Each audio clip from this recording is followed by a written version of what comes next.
Hey, welcome back. Appreciate those who've given some feedback, give me some ideas of what to talk about. Appreciate all your support as usual. The first and foremost thing, a lot of y'all have asked about what's going on with the mustache.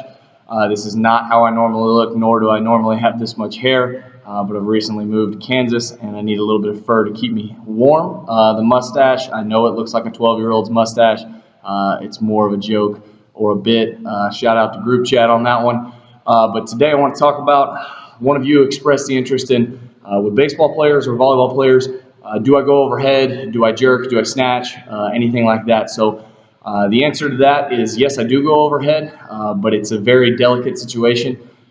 When we go overhead, someone has to prove a couple different things to me. One, they have to prove to me that they've got full flexion in their shoulder, and that means that their ability to get their arm behind their head. And two, they have to show me that they have terminal extension in their elbow. When I say terminal extension, you should be able to get some hyperextension in your elbow.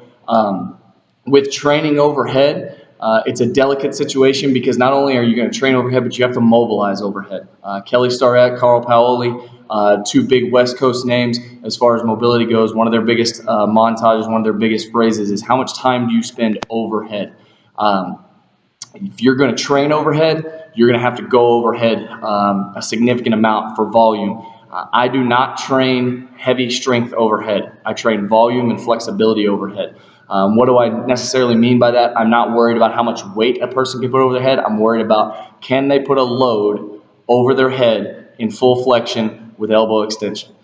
So kind of the first exercise that I use, and then I'll wrap it up today to kind of test, is what I call a single arm dumbbell strict press. I'm sure there's a fancy name out there. I'm sure some of y'all have used different variations of it, but this is my variation. I hope you get something out of it. So the first thing that we're going to do, I'll grab significantly lightweight, but the whole idea of this is that I'm going to press and I'm going to spin at the top to work full range of motion. Again, full range of motion is being able to get your arm up overhead with your hand turned out.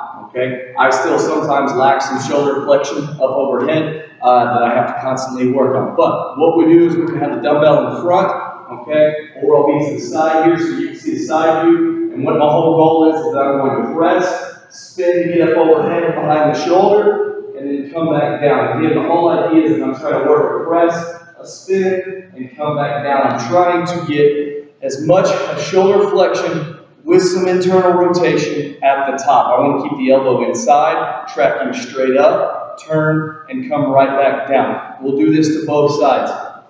I will spin almost an entire 2 cycles with someone just doing that overhead exercise with a multitude of different mobility exercises before we actually even progress to a barbell strict press and then eventually to a push press.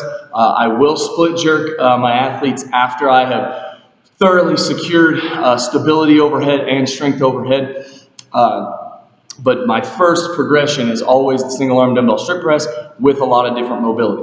I hope y'all learned something today. Again, if you ever have questions, comments, if you hate the mustache, if you love the mustache, let me know about it. Other than that, I'll see you guys tomorrow. Coachman out.